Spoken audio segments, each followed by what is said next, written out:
In a strange turn of events at the Brentwood post office today, involving a costume man and a lady with a cane, it led to self-described First Amendment activists caught on camera attacking a customer. And this apparently was all not some setup for some reality show, even though it looks like it. Fox 11's Haley Winslow is live with a story you'll see only on Fox 11. Hey, what's going on? SoCal Unfiltered here. I came across this news piece, quote unquote news piece, because it is Fox News, and they're covering a 1-8 audit here in Southern California, and let's just see how bad they get it wrong. Haley, we all got to bear with you because there's a lot going on here. Yeah, the video is crazy. It gets really hard to watch. And this all happened 8:30 in the morning, right when the post office opens here in Brentwood, and ends with one man getting rushed to the hospital and now filing a lawsuit.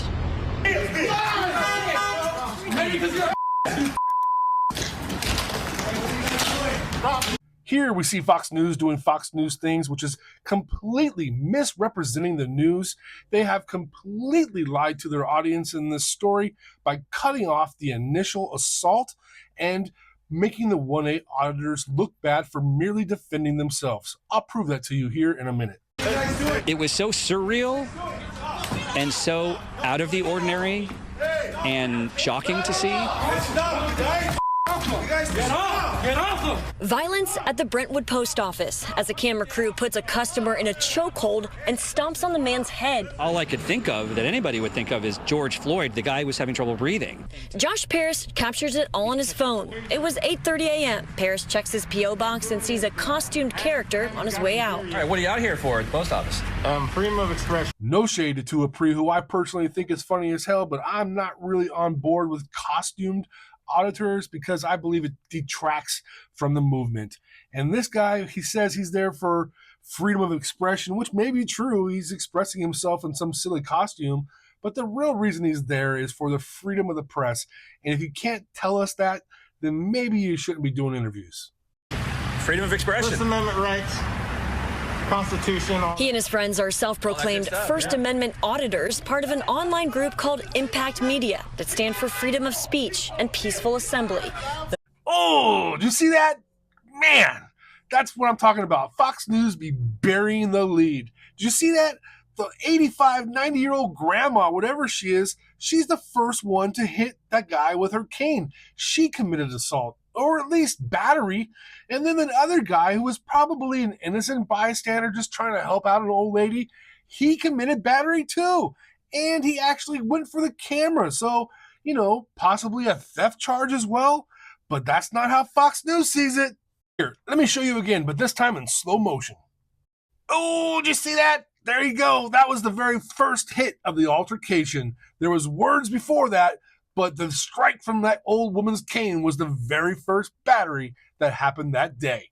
And this just might be my favorite part of the video, where grandma, after striking dude over the head with a cane, just simply and coolly slips away like she had done nothing wrong.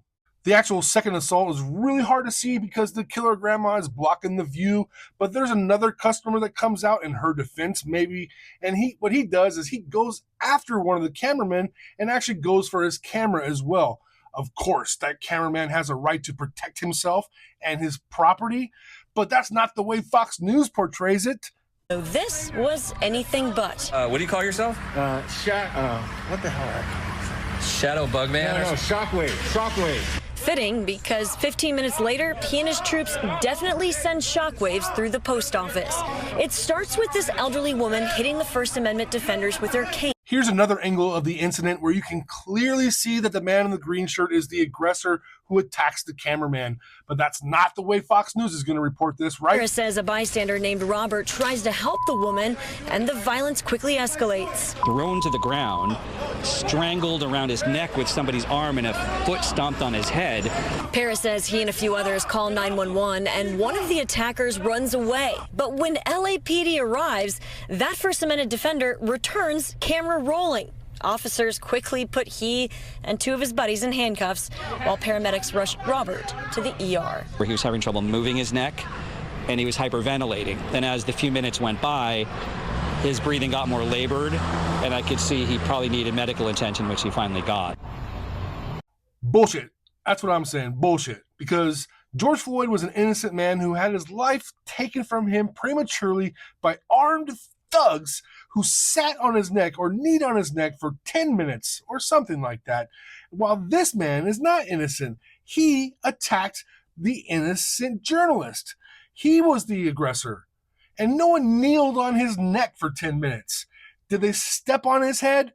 Yeah, they didn't stomp on his head. That was a light step to suppress a man who was still being the aggressor, who would not give up the fight. Yeah, it's freedom of speech, not freedom to be violent. This chick is so stupid. It's not freedom of speech, lady. It's freedom of press. And you should know that, except for, oh yeah, you're stupid and you work for Fox News. And that wasn't violent. That was self-defense. Man, if you don't want to get taken down by people, don't attack them. Keep your hands to yourself. I'm not a lawyer, but I don't see any conviction for these two journalists. In fact, if the DA was any good, he would go after the grandma and the other guy for attacking the journalists. You know, witnesses here thought that this was all a Hollywood stunt, that or a very bad dream. And to be fair, it did have all the elements with the stormtroopers, the elderly woman with the cane, and the very violent brawl. And Robert says, so I've talked to him several times today, he says, anybody who thinks that this is a setup can have a look at my medical records. Reporting live here in Brentwood, I'm Haley Winslow, Fox 11 News. I can promise you one thing. If there was no video of this incident, then those two journalists likely would be convicted. But thankfully, the video exonerates them. And Fox News, why must you always misrepresent the truth? This has been SoCal Unfiltered, your local lens.